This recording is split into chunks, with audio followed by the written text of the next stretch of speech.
Complete installation guide for LOGISTICK Wedge XL, the one-way solution for securing medium-weight loads. After loading the cargo, determine the best location for installation. This area should place the wedges an equal distance from the floor, at a height that allows the beam to be in contact with the freight and allows it to stop the load from starting to move.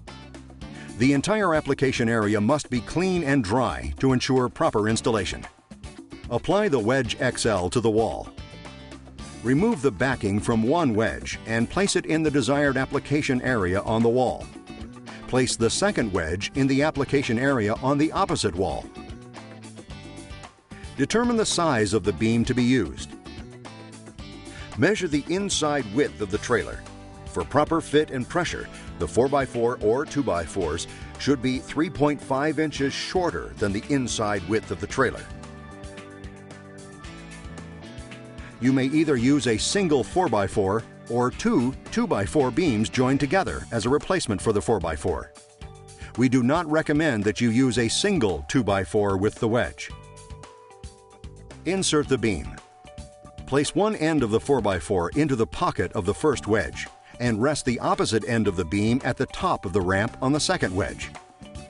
Force the beam down the ramp on the second wedge until it is seated flush and is behind the clips.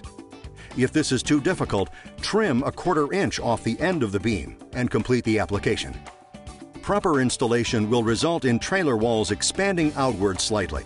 When installed correctly, the force and pressure of the 4x4 exerted against the wedge generate an exponential effect of shear strength to the tape backing of the wedge, making the total unit extremely strong.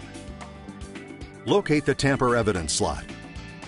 Tamper evidence slots are found on the front of the Wedge XL on the upper part of the pocket. Pass the seal through both slots.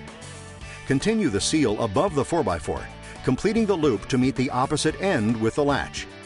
Fasten to secure the tamper evidence seal and pull it tight. This will prevent the 4x4 from being lifted out of the pocket. Use the top wing of the Wedge XL to secure banding. The banding should be secured underneath this wing, trapping it between the Wedge XL and the trailer wall. Continue the banding to the appropriate place to buckle and secure.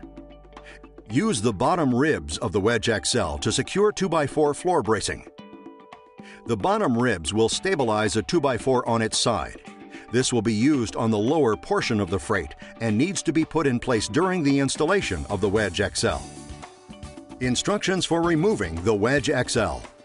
Removal of the beam using a crowbar. Place a standard crowbar down into the center slot of the wedge and pry the beam upward and away from the wall until it is beyond the retaining clips. Hammer the beam upward until it has cleared the pocket.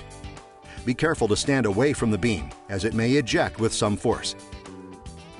To remove the wedge from the wall, place a pry bar or crowbar into the removal slot on the top of the wedge and pry it away from the wall.